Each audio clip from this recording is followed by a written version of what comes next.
Sesión general, Hospital General Dr. Manuel G. González. Subdirección de Pediatría, coordinadora, doctora Patricia Torres Narváez, jefa de División de Neonatología, 1 de octubre del 2014. Objetivos: historia clínica, radiología e imagen, integración, anatomía patológica, comentario final y comentarios. Historia clínica.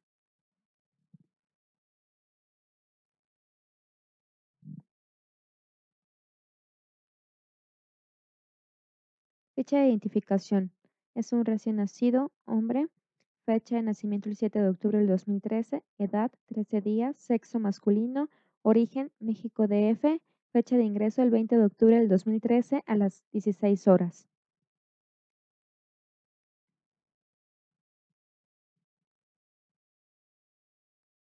Antecedentes heredofamiliares. Madre de 31 años de edad, originaria del Estado de México, residente del Distrito Federal, ocupación ama de casa, escolaridad primaria completa, estado civil, unión libre, religión católica y antecedentes personales patológicos negados.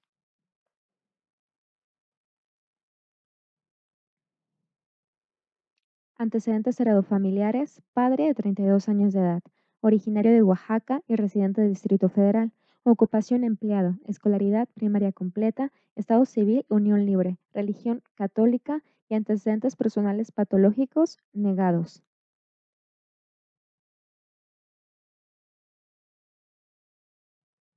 Antecedentes prenatales, hijo de madre de 31 años, producto de la primera gesta, control prenatal 6 consultas en Centro de Salud Xochimilco, ultrasonidos obstétricos, se realizó 3, aparentemente normales, ácido fólico y sulfato ferroso desde el segundo mes de embarazo, niega patología materna durante el embarazo. Antecedentes natales, cesárea por desproporción cefalopélvica, Apgar 8 de 9, Silverman Anderson de 1, Capurro 41 semanas de gestación, peso de 3.386 kilogramos y la talla de 48 centímetros.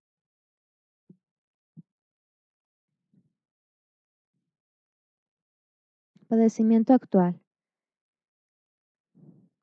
Este producto de 13 días de vida presenta vómito y diarrea, por lo cual acude a la unidad del Hospital General Dr. Manuel G. González.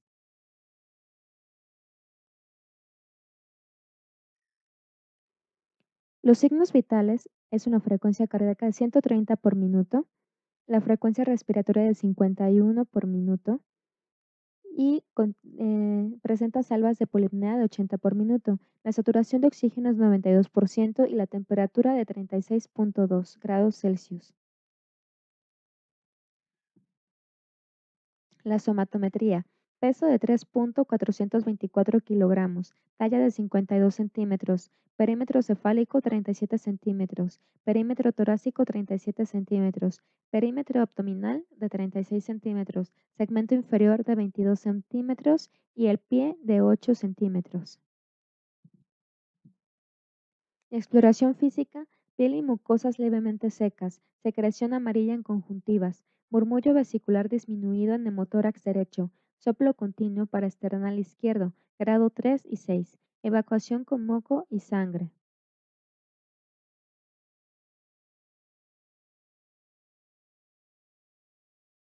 Laboratorios, leucocitos de 14 por 10. Neutrófilos de 45.3%, linfocitos de 13.3%, hemoglobina de 13.7%, hematocrito 39.8, plaquetas 389, bandas de 3.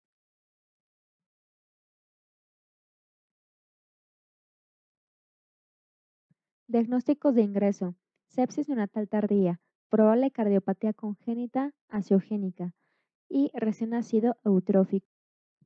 Evolución clínica. Continuaremos con la discusión de este caso. Cardiograma al Hospital Pediátrico de Azcapotzalco por no contar con espacio en hospitales cercanos a este instituto. Para el día 25 de octubre se inicia la vía oral con fórmula maternizada al 13%. El paciente seguía con adecuada evolución clínica, por lo que se decide pasar a crecimiento y desarrollo del servicio de terapia neonatal. Y se interconsulta a un cardiólogo pediatra del Instituto de Enfermedades Respiratorias el cual solamente por la clínica menciona que de manera pronta se debe de realizar un ecocardiograma. Bien, los diagnósticos de transferencia al servicio de crecimiento y desarrollo son sepsis neonatal tardía sin germen aislado descartada, ya que el inocultivo y el ocultivo que se tomaron fueron negativos, una probable cardiopatía congénita cianógena en manejo y recién nacido eutrófico. Bien, para el día 29 de octubre a las 7:30 de la tarde presenta diaforesis a la alimentación acompañada de cianosis peribucal, por lo que se pasa a terapia intermedia. Para las 8:30 de la noche presenta apnea caracterizada por bradicardia y saturación de 73%, por lo que pasa a la terapia intensiva. Tiene un paro cardiorrespiratorio, por lo que se inicia maniobras de resucitación neonatal. Al momento de estar con las maniobras de resucitación, presenta ruidos cardíacos velados, por lo que se piensa en un derrame pericárdico, generando un taponade, por lo que se realiza una pericardiocentesis, la cual fue negativa al momento de la realización. Para las 9:40 de la noche, no hay éxito en la resucitación neonatal, por lo que se da la hora de la ejecución a las 9:40 de la noche.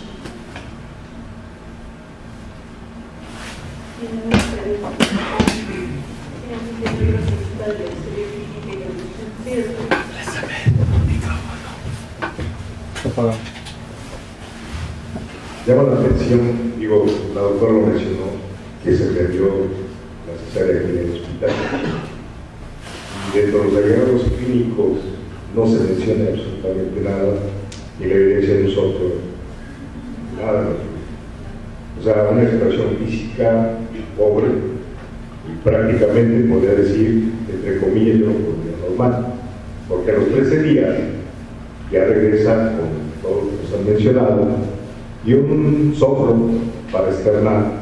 Tampoco se define, es una criatura bastante pequeñita, pero la característica del soplo en el borde external del lado izquierdo, continuo, que no se menciona si es superior o inferior, porque eso también da una particularidad, ya sea una comunicación interauricular o una comunicación interauricular, que indiscutiblemente nos da un componente cianógeno. De todas maneras, en ese sentido, tenemos ya la evolución, que no era lo esperado, un abordaje también, quizá dentro de los recursos que tiene la institución, dentro del contexto de un manejo inicial, pero yo creo que la evolución de los resultados ya no hablan por sí solos. Requería un abordaje mucho más agresivo, o una valoración y envío a un centro de atención mucho más especializado para poder haber hecho algo al respecto, ¿no?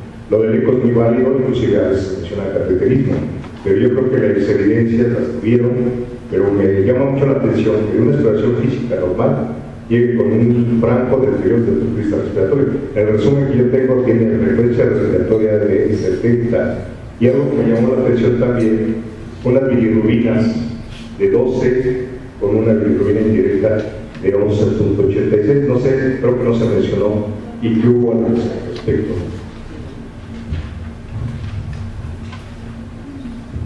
Respecto a la bilirrubina, para la edad que tiene el paciente no requiere de ningún tratamiento, solamente es en la observación. En ese momento de vida, 13 días, el riesgo es muy bajo a nivel neurológico y no tenemos las tablas de vitamina que no requiere ningún tratamiento para esa edad. Con respecto a la rapidez para la atención de un paciente cardíaco, lo vamos a comentar un poco más ampliamente en la sesión, pero hay una gran dificultad para poder hacer esto lo rápido que se necesita, ¿no? Uno se queda con esa ansiedad y esa frustración de no poder hacer un diagnóstico adecuado y oportuno, pero lo vamos a explicar un poquito más adelante. ¿Alguien más tiene alguna pregunta de la historia clínica y la evolución del paciente? Okay. Continuamos, por favor. Sí, les doy la palabra a la doctora María Jiménez, presidente de Tercera Internacional.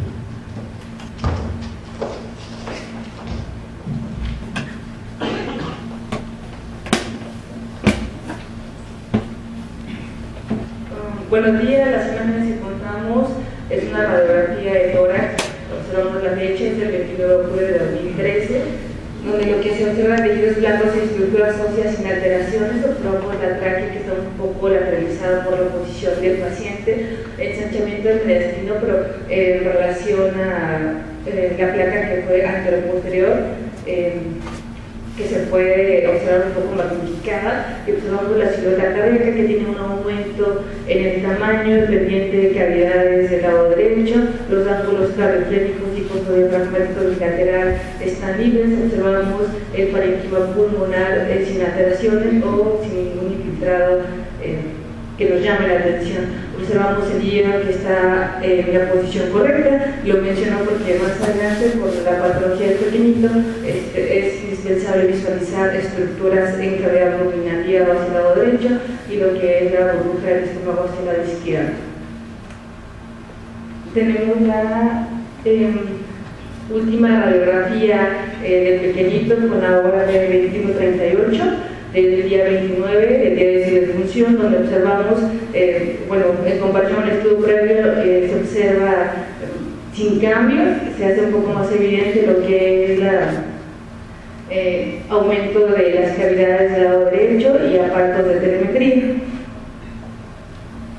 Nosotros con esta radiografía solo podemos decir que es una cardiomegalia dependiente de cavidades derechas, ya que en los pequeñitos, los neonatos y lactantes, es complicado tomar este tipo de proyección o lo que es la radiografía de tórax, ya que ellos tienen un patrón radiográfico diferente, ya que la técnica, como son pequeños, no los podemos poner en posición adecuada para tomar una proyección en posterior anterior, por lo tanto, la proyección fue anterior-posterior y la técnica también varía en la distancia. Tenemos entonces que los pequeños tenemos que tener ciertos pasos para poder describir las radiografías que nos presentan en relación desde que hay que checar el aparato esqueleto, el corazón, el timo, la localización de los órganos intraabdominales, como puede ser el hígado o estómago, y los grandes vasos y también el pulmón, ya que hay diferentes malformaciones que se expresan en el mismo paciente y nos pueden orientar a un diagnóstico. En este caso, pues hay diagnósticos diferenciales que nos pueden llevar de la mano para decir que puede ser una cardiomegalia congénita. En este caso, el paciente solo tenía aumento de volumen de lo que son las cavidades derechas, pero aquí hay diferentes nombres de lo que son los diagnósticos diferenciales, pero ninguno coincide porque todos estos nombres de las cardiopatías congénitas tienen un signo radiológico que nos orienta en relación a que hay que checar todo lo que ya mencionaba en la tabla, la localización de los órganos abdominales, el parénquima del pulmón. En este caso, pequeñito, no encontramos alguna otra situación, por lo tanto solo lo manejamos como una cardiomegalia dependiente de cavidades derechas. Entonces tenemos que ningún patrón coincide con lo que nos muestra la tabla, ¿no? Como puede ser una transposición de los grandes vasos que nos lleva a un signo radiológico que parece una imagen en la radiografía como, el signo del muñeco de nieve también, ¿no? No coincide cuando tenga aumento de volumen de las cavidades derechas. Nos mencionan también que está el ciclo de la cimiterna, entonces tampoco coincide. Aun cuando también tiene tetralogía de falo, aumento de volumen o de tamaño más bien del ventrículo derecho, tampoco no coincide la imagen con la que nosotros tenemos, y por último tampoco lo que es la coartación de la aorta, que nos menciona en el signo de 3 invertido. Entonces, por lo tanto, nosotros nada más lo vemos como una cardiopatía, una cardiomegalia dependiente de cavidades derechas. ¿Alguna pregunta?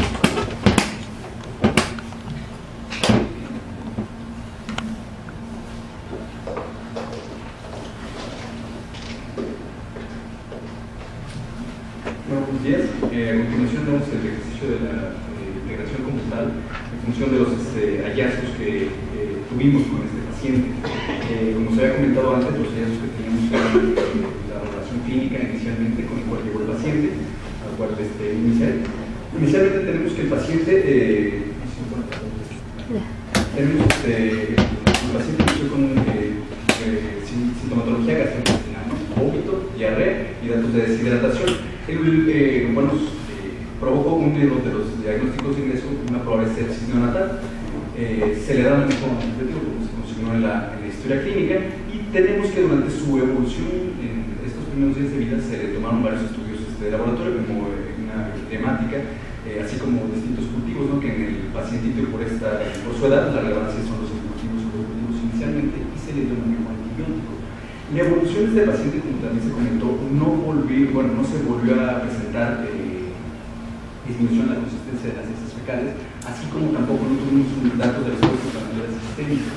El paciente no presentó en ningún momento alteración en su curva térmica, y los lactantes de fase aguda, así como los cultivos, resultaron negativos, por lo cual, en cuanto al diagnóstico inicial de una probable sepsis neonatal, fue descartada.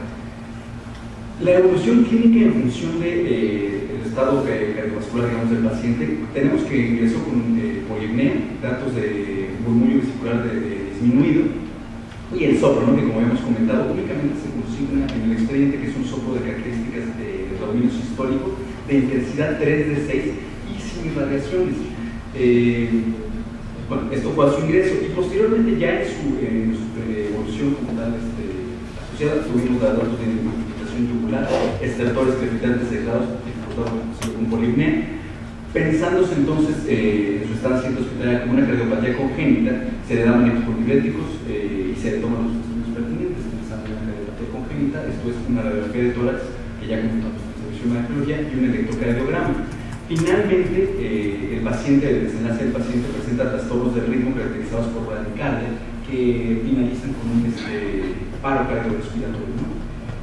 En función del electrocardiograma tenemos del paciente, tenemos una frecuencia cardíaca de 130 latidos por minuto, lo cual es una realidad de distancia.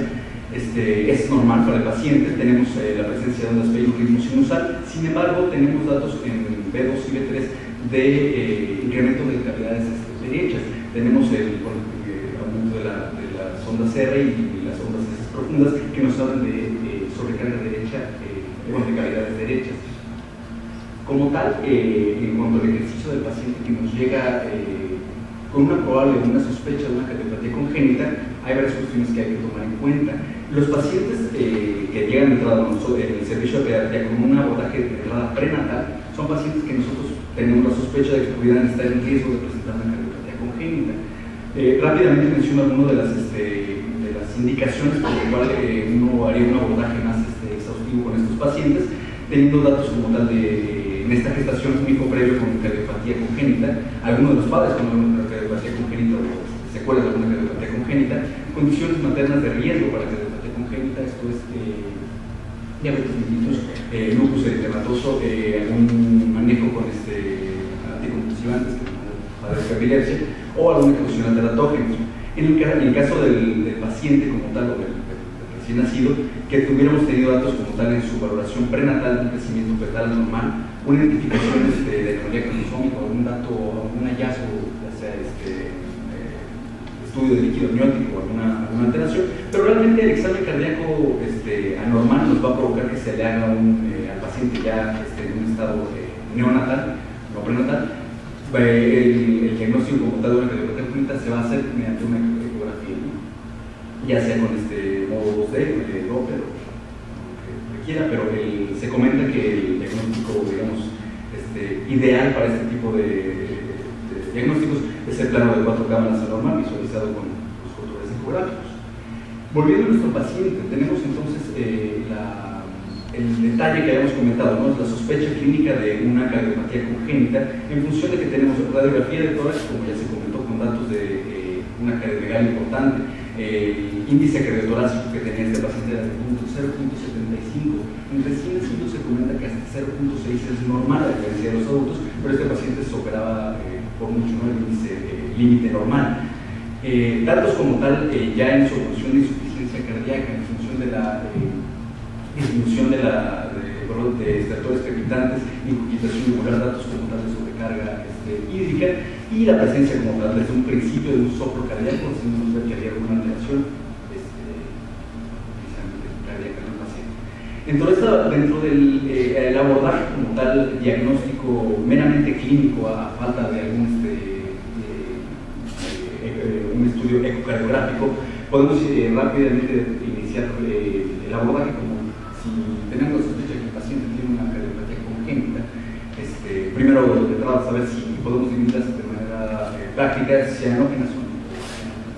En el caso de este paciente nos iremos más por el caso de la presentación acianógena, que el paciente no presenta en ningún momento cianosis.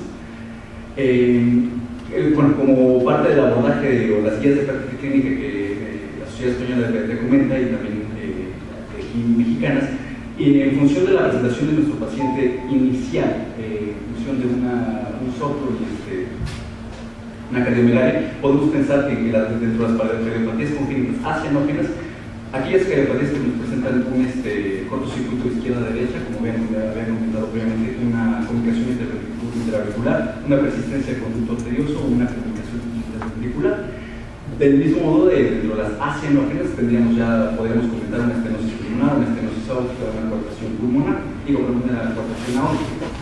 Entonces, inicialmente, como había comentado previamente, las características del soplo, si bien no está, nos comentan que es un soplo de predominio sistólico con intensidad 3 de 6 y sin irradiaciones, nos haría pensar, como había comentado, en una persistencia posible del conducto arterioso, una comunicación interauricular y una comunicación interventricular. En el caso de este paciente, al tener un peso adecuado para la presentación de 3600, la característica del soplo que no se reporta o no se consume en el expediente como fuera de máquina de vapor, que tuviera radiaciones a otras partes de la espalda, a la clavícula, podemos pensar así como que el paciente no era.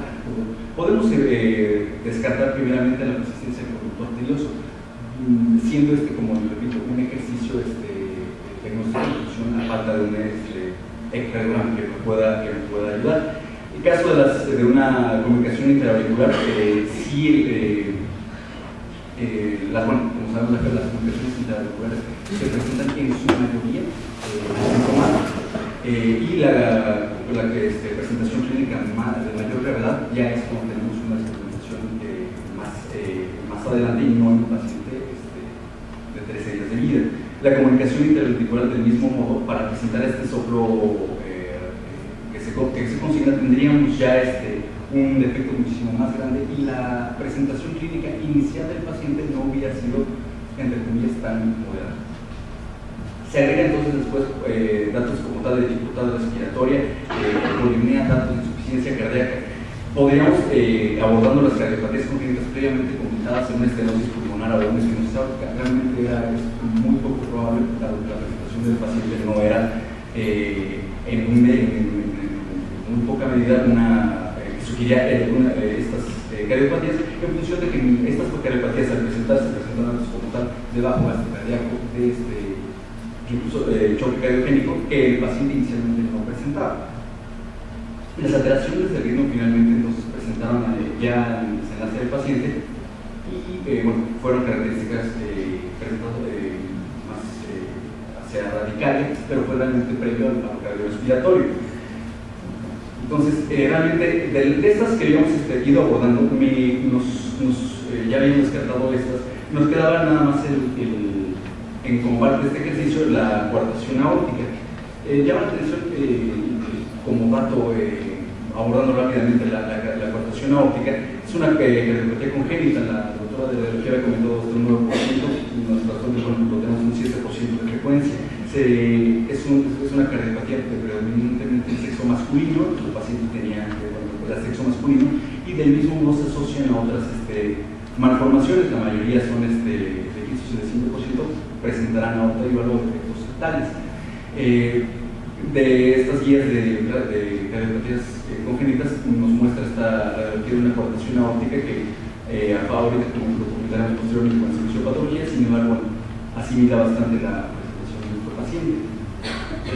Dentro de las complicaciones de la coartación aórtica, obviamente tenemos datos de insuficiencia cardíaca, presentamos alteraciones aneurismas en función de las arterias cerebrales, endocarditis infecciosa y también presencia de bloqueos aves completos, como la biología que encontramos en función de las alteraciones del ritmo que se presenta al final. Finalmente, entonces, el ejercicio de nuestro clínico no más hacia este lado, sin embargo, era todavía pendiente y en función de lo que se conseguía en el estudio de diagnóstico.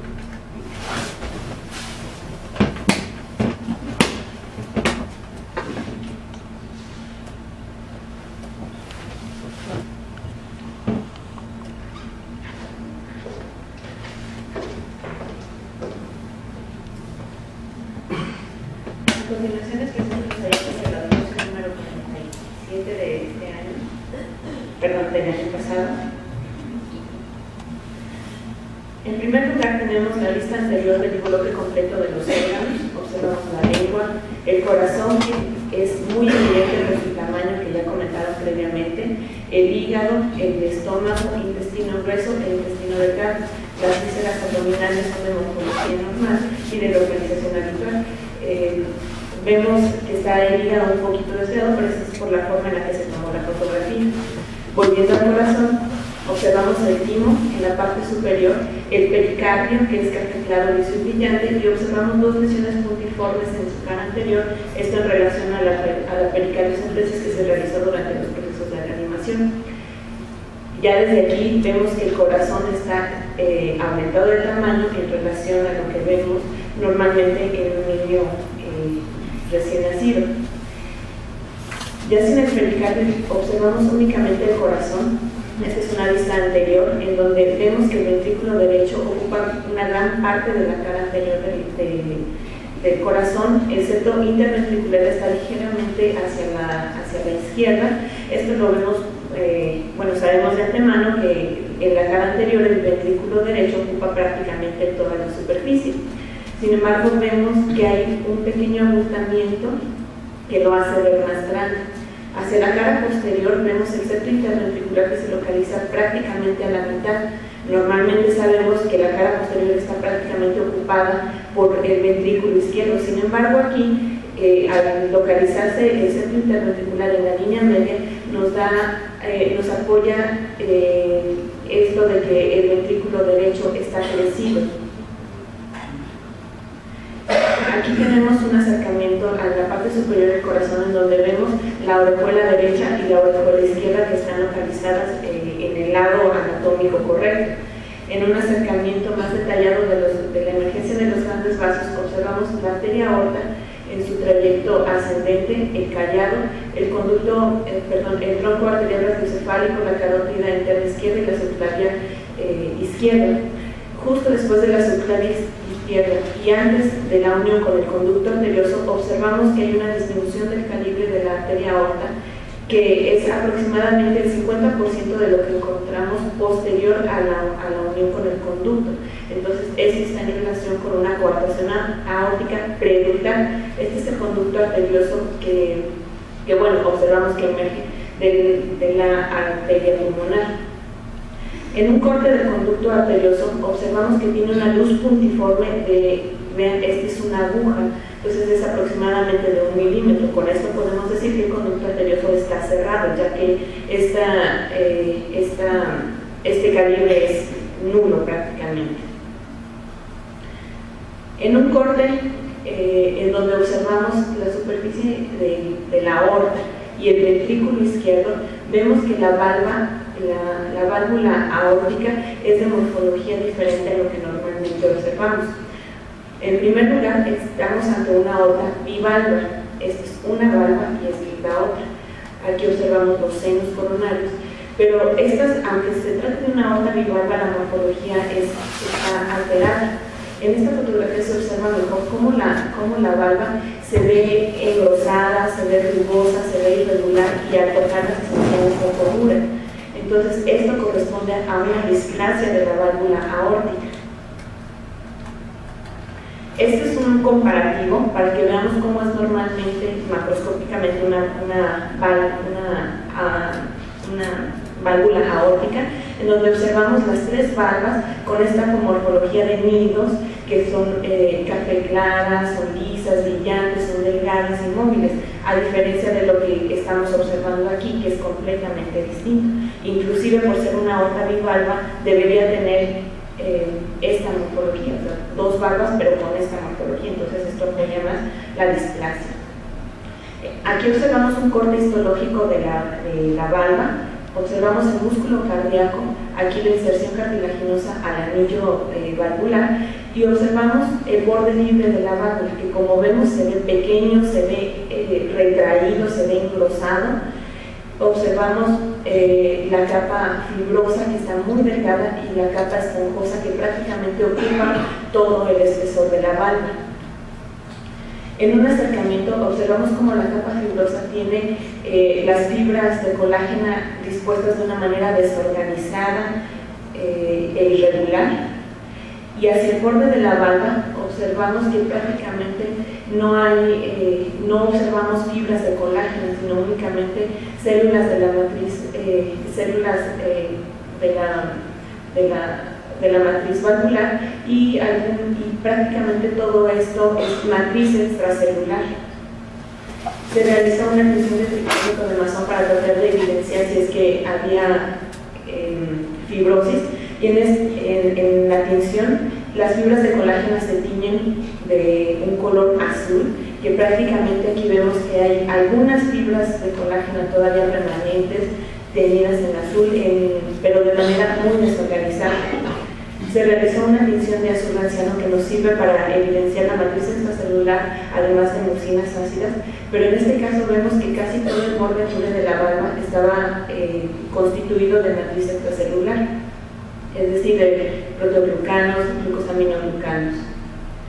Aquí tenemos el comparativo con la válvula pulmonar, la cual vemos que tiene sus 3 valvas en nidos y de morfología normal. Entonces, porque sabemos que habitualmente puede haber también relación con alteración de ambas valvas. Aquí es para evidenciar el grosor de ambos ventrículos. Tenemos en primer lugar el ventrículo derecho, que tiene un grosor de 0.5 centímetros. El grosor se toma midiendo desde el borde libre desde el borde del ventrículo hasta la unión de los músculos papilares. Los músculos papilares que ocupan esta parte ya no se toman de la medición. El ventrículo izquierdo, que a pesar de que a primera vista parece engrosado, mide únicamente 0.5 centímetros, porque a partir de aquí y hacia acá ya están los músculos papilares que, como les comentaba, ya no se toman en consideración para el grosor.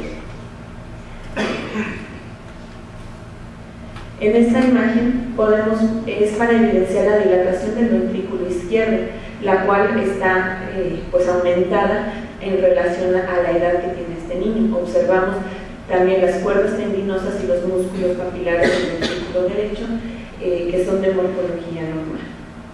Aquí, corroboramos que no hubiera persistencia de comunicación interventricular, ni tampoco hubo comunicación interauricular. En el corte histológico del músculo cardíaco observamos que la citoarquitectura se conserva. Sin embargo, en un acercamiento vemos que hay una ligerísima variación en el tamaño de los núcleos, la cual no es significativa, pero podemos ver que el citoplasma de los cardiomiocitos muestra datos de daño, esto por lesión hipóxica. Aquí observamos la superficie de corte de la arteria, de la tráquea, de ambos bronquios y de ambos pulmones en una vista posterior. Estamos viendo la superficie interna de los anillos traqueales, los anillos traqueales, que son café claro, lisos brillantes, al igual que los bronquios. El parénquima pulmonar, vemos que es café claro, liso, brillante, y macroscópicamente no tiene mayores alteraciones. El pulmón derecho tuvo 3 lóbulos y el pulmón izquierdo 2 lóbulos, lo que es lo habitual, y únicamente vemos cerca de los cilios coágulos largáceos, pero estos son postmortem. En el corte histológico del pulmón observamos que los bronquios terminales muestran revestimiento epitelial respiratorio normal, acompañados de una arteria, pero el resto del parénquima observamos que los sacos alveolares se encuentran libres. Únicamente, como podemos ver aquí, algunos tienen macrófagos intraalveolares, que es lo normal para un pulmón. Aquí vemos la superficie de corte del hígado, que pesó 136 gramos, que es lo normal para esta edad. Vemos que es café clara, lisa, brillante y es de morfología normal macroscópicamente. En los cortes histológicos la citoarquitectura está conservada, ya que vemos la vena central y se conservan los espacios por la periferia. Observamos algunas áreas donde hay cúmulos de células que son son basófilas, redondas, pequeñas, que corresponden a eritroblastos normal o que corresponden también a la hematopoiesis extramedular normal para esta edad. En un acercamiento observamos la vena central y cómo los hepatocitos que están a la periferia, algunos muestran pérdida de los núcleos, otros tienen los citoplasmas más eosinófilos y otros con los citoplasmas un poco más claros. Esto está en relación a necrosis centrolobulillar por hipoxia. Aquí observamos la imagen macroscópica del intestino delgado.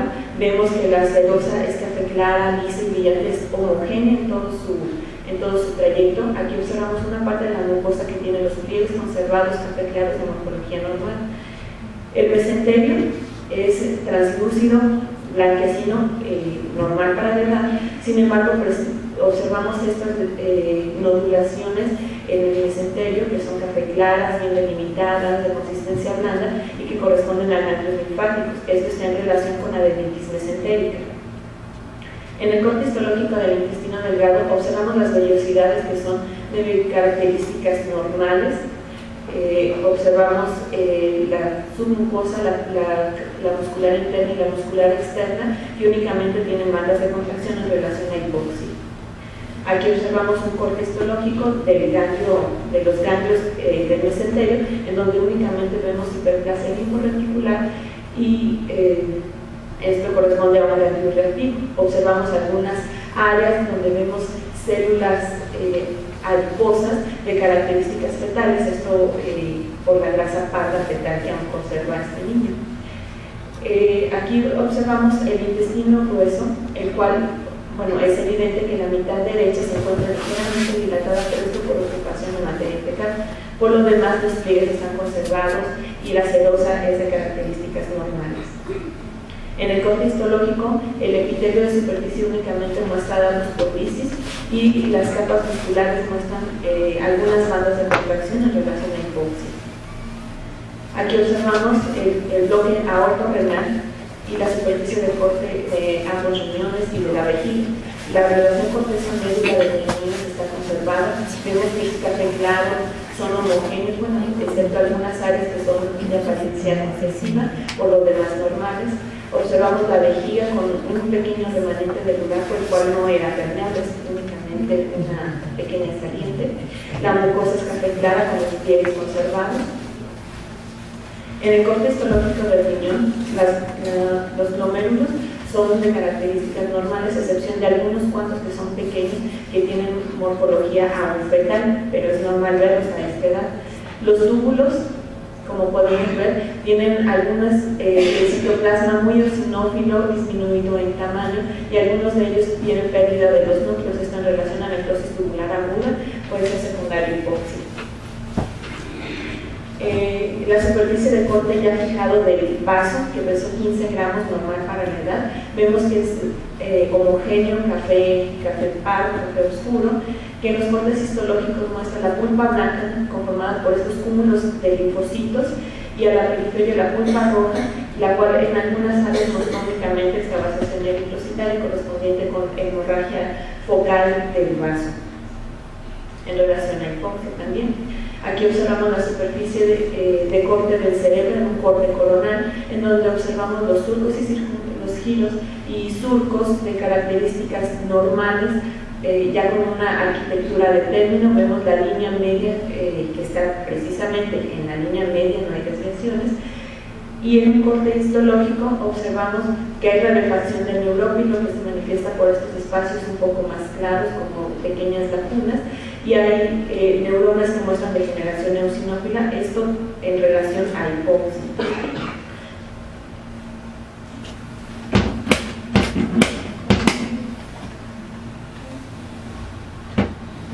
Creo que faltaron algunas diapositivas.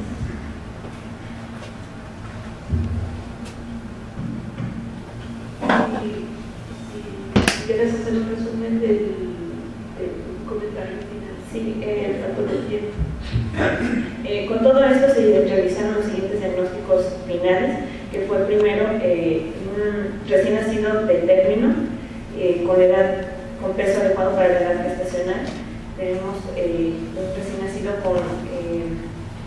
con cardiopatía congénita, que consiste en coartación reductal de la aorta, en una aorta, válvula aórtica y valva diastrática y una dilatación del ventrículo derecho. Bueno, estos son los diagnósticos macroscópicos que se emitieron en cuanto a este niño. Ya en segundo término tenemos los datos relacionados con la hipoxia, como fue la neuropatía hipóxica multivisceral que vimos en diferentes órganos, la necrosis centronuclear del hígado, la necrosis tubular aguda del riñón y me parece que eso, y ya como un dato independiente, la diabetes mesentérica. Muchas gracias, doctores. Nada más, me faltaba un poco. Gracias, doctor. Enseguida damos la palabra al doctor Alberto Zárate, él es cardiólogo pediatra del Hospital Infantil de México. Le agradecemos su presencia.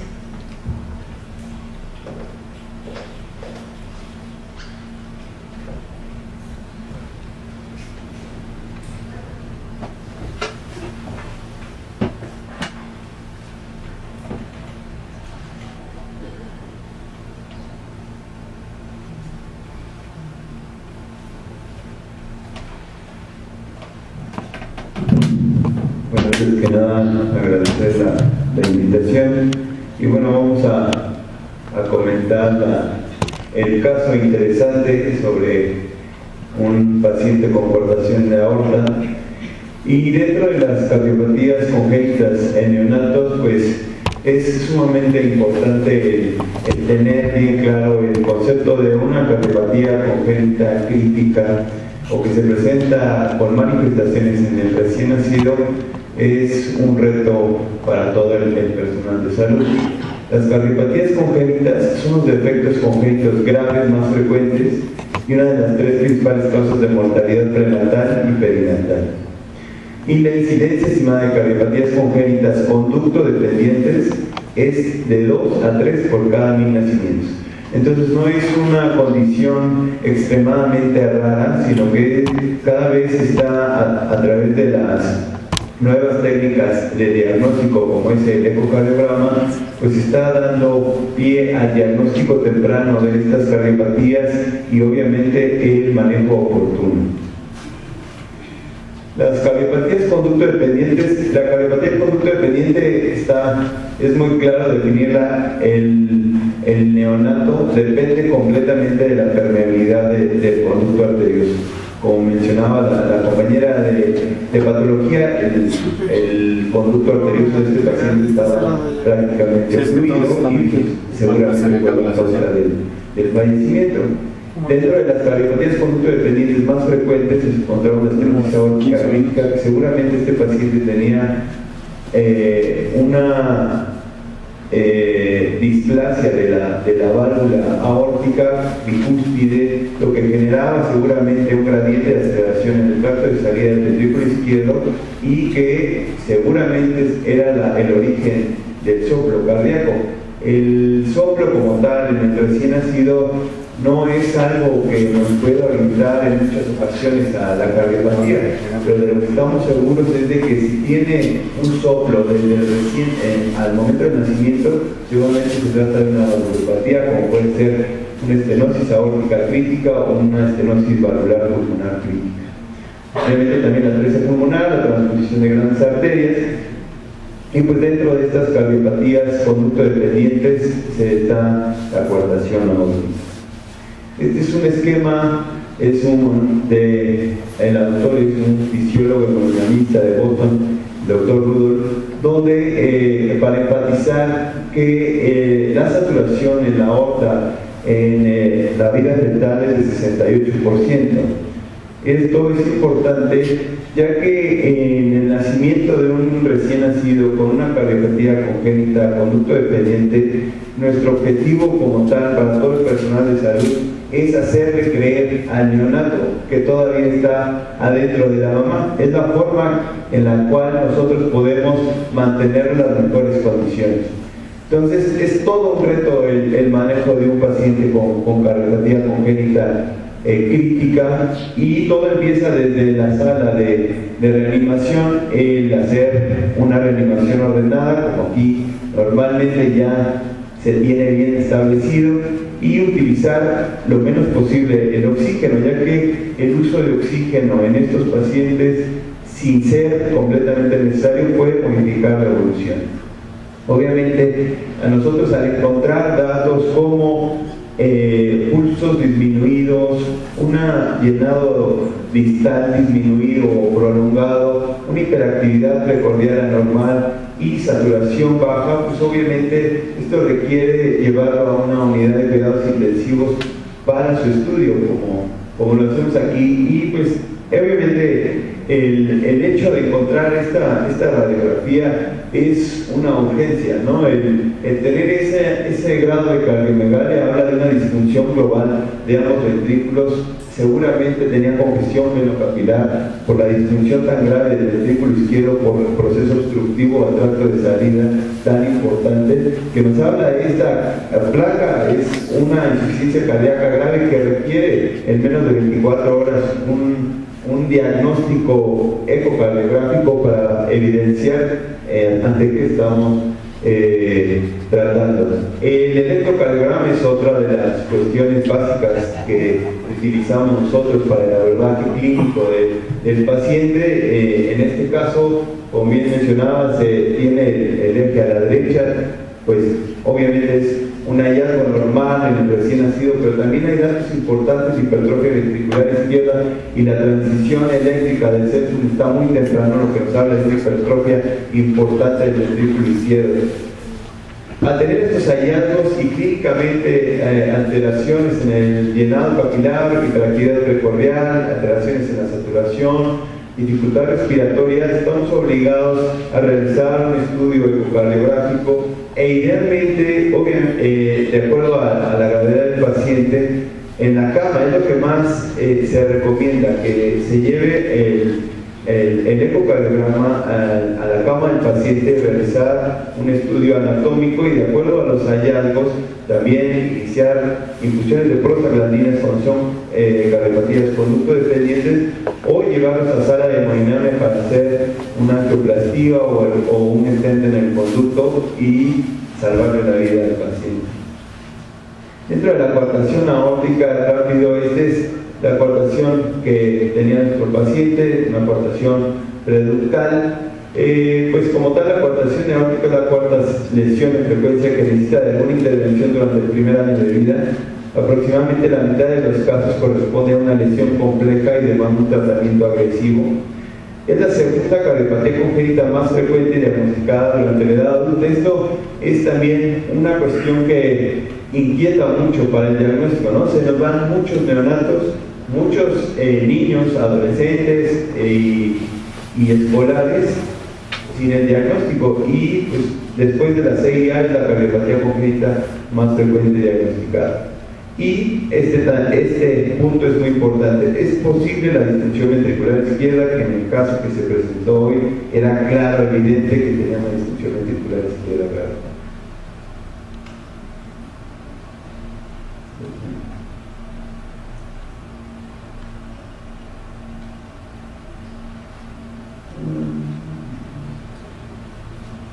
Bueno, la coartación aórtica con disfunción ventricular izquierda.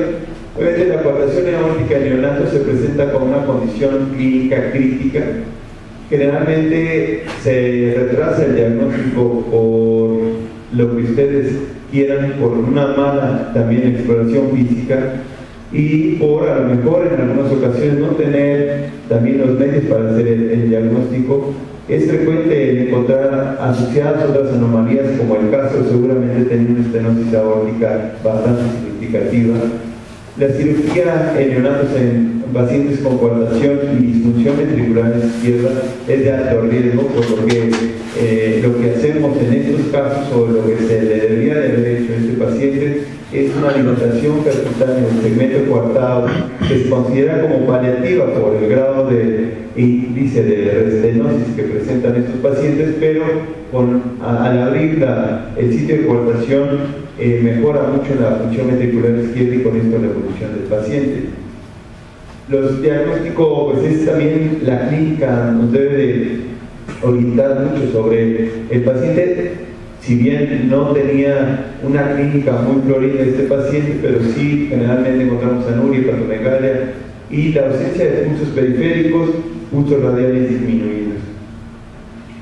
Como todo el abordaje metabólico que se realizó en este paciente, que nos habla también de datos de hipoperfusión, y todo esto con los hallazgos clínicos pues nos obligan a realizar el siguiente paso, que es un ecocardiograma, en donde podemos encontrar en los casos de coartación aórtica con disfunción ventricular una fracción de acordamiento disminuida, una fracción de eyección disminuida e insuficiencia valvular, sobre todo de la válvula mitral.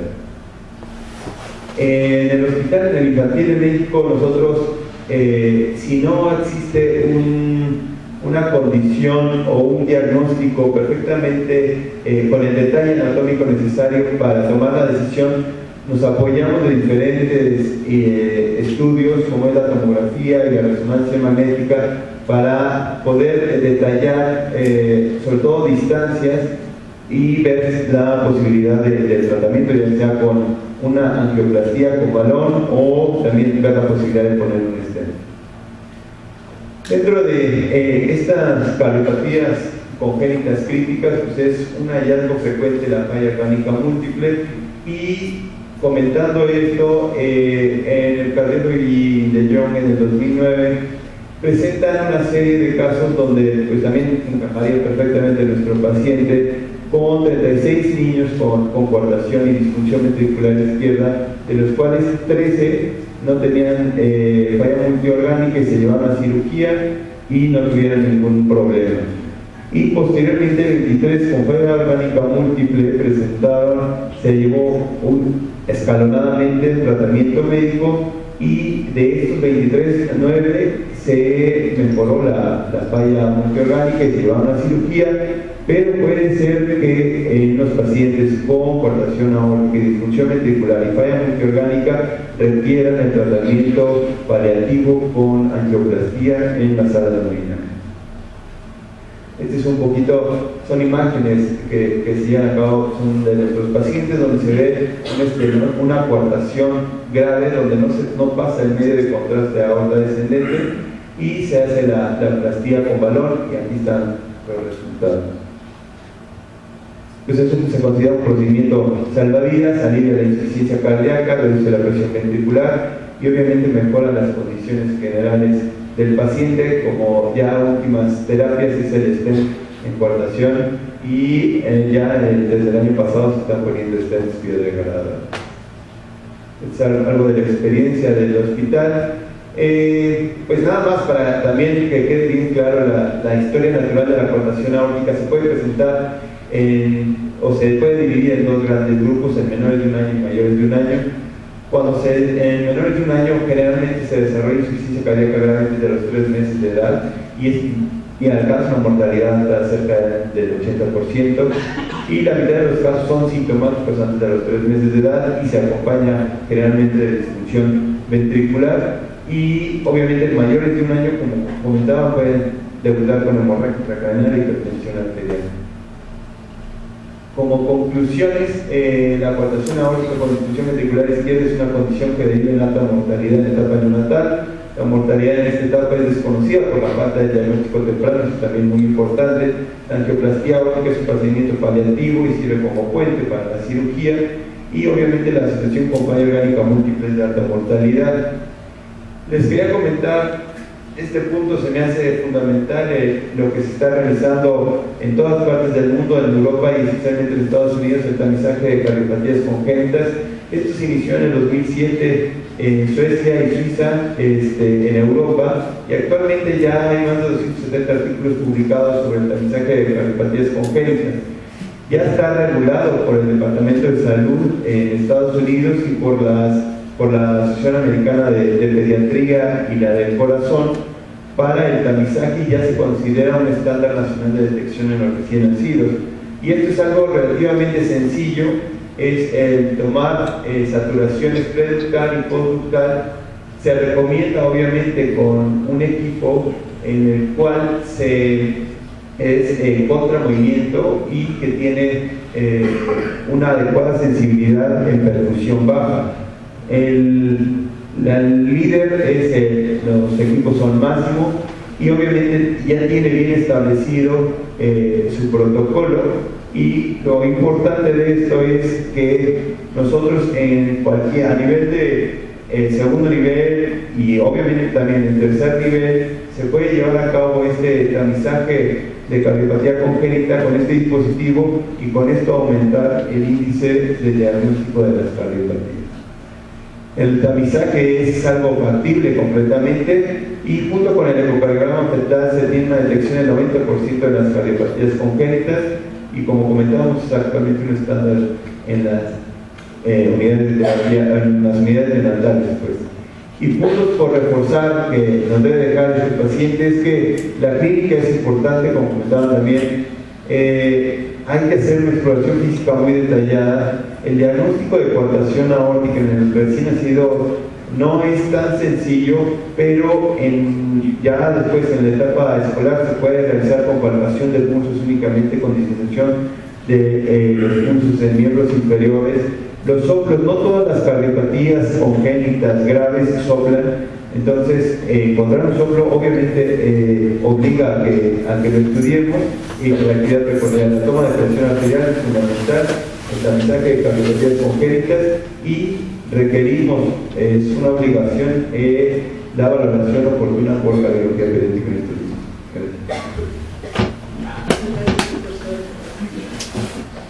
Antes de pasar a la ronda de comentarios finales y retomando el comentario inicial del doctor Vic con las preguntas después de la presentación del caso clínico, recordar que esta señora además tuvo control prenatal y le hicieron varios ultrasonidos prenatales. Como ella, pues, en esta cuestión de prevenir y de planear el tratamiento de un paciente críticamente enfermo, que puede ser críticamente enfermo, hay una gran deficiencia todavía para diagnosticar a estos pacientes. La otra es que recalcar lo que dice el doctor Zárate en relación a que es en menos de 24 horas. Les puedo decir que no sucede nunca. Aún cuando tenemos un paciente con más sintomatología de crecimiento, que en el primer día de vida ingresa el paciente con un soplo cardíaco, hay una larga espera para poder llegar a un diagnóstico oportuno. En relación al tamizaje cardiológico es algo que tenemos que trabajar de ella para que en unidades como la nuestra contemos con el equipo necesario y con el equipo necesario realmente no requiere de mucho aporte económico si pegas pues lo que cuesta, pero en relación al beneficio que da para diagnosticar a los pacientes positivos como de una gran probabilidad de cardiopatía y derivarlos oportunamente es básico. En este momento ya actualmente es básico contar con esto y el objetivo obviamente es que mucha unidad lo tenga el menor tiempo posible. Y también en relación a contar con el especialista en el hospital y el equipo también para poder hacer el ecocardiograma rápidamente a la cama del paciente es vital, y contar con un especialista en cardiología pediátrica con la formación para la ecocardiografía y hacer los diagnósticos oportunos. Ahora sí, si tienen algún comentario.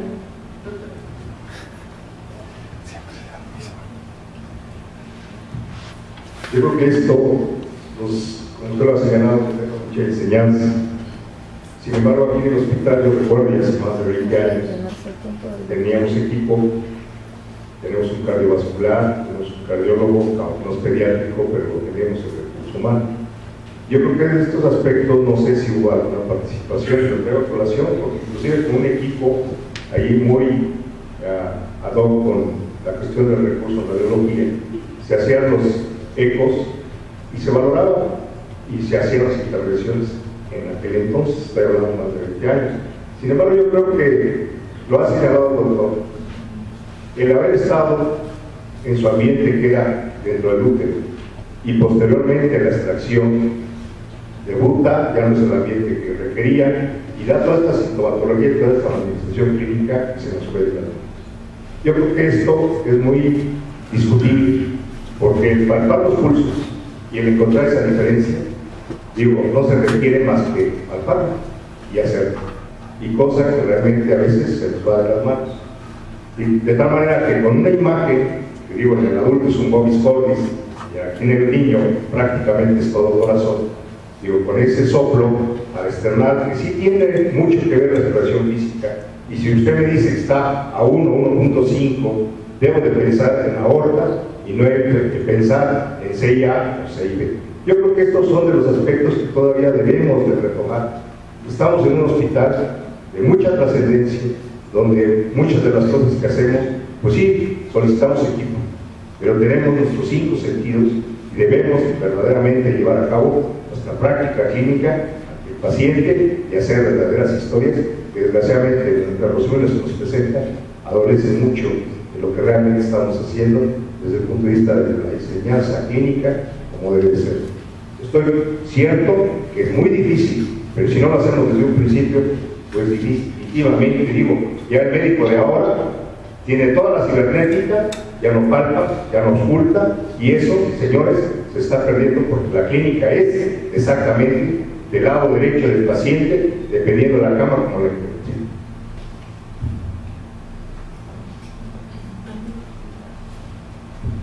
Sí, doctor, la verdad es que la cuestión, empezando por el manejo del expediente clínico, en muchas situaciones, pues no nos da la información, toda la información que quisiéramos, y eso sucede en todos los ámbitos. Es bien cierto, la clínica, yo igualmente estoy al 100% con usted en relación a que lo que tenemos que hacer es observar y tocar, ¿no? Escuchar, utilizar los 5 sentidos que tenemos naturalmente. Muchos de los recién nacidos son totalmente asintomáticos, y no es que la mayoría. Y no hay posibilidad en este sentido de detectar oportunamente sin el apoyo del médico. Ahí sí es una situación imperante. Muchos de los recién nacidos son asintomáticos en el momento del nacimiento y días después, como sucedió en este caso, ¿no? Le tuvo diarrea y fue lo que hizo que viniera al hospital. Si no hubiera sido por eso, se hubiera sido.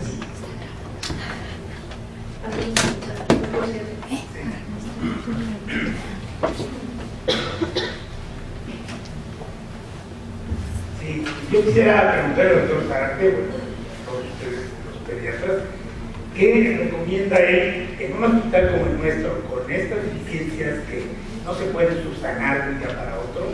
¿Qué nos recomienda? ¿Qué posibilidades de traslado inmediato de estos niños a su institución? Se cuenta con más recursos y que seguramente también está saturada y a veces no tienen la capacidad de dar este tipo de servicios. Es un problema de salud pública.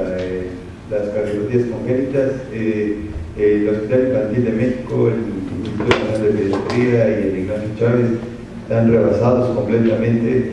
Recibimos pacientes de toda la República, tenemos una lista de espera para cirugía de más de un año, año y medio. Obviamente esos pacientes son pacientes críticos que, pues como comentaba, se hace tratamiento paliativo a través de cateterismo cardíaco y eso le salva la vida al paciente. Sí. Pero la condición del diagnóstico ya detallado, o al menos tener un diagnóstico cardiológico con un ecocardiograma, yo creo que es fundamental ya en cualquier institución. O sea, a mí se me hace también ya increíble, como decía el doctor, un hospital con tanta trascendencia como el G. González no pueda tener un ecocardiograma, un cardiólogo pediatra que esté valorando a estos niños, porque no se pueden tampoco referir así como un niño con un soplo.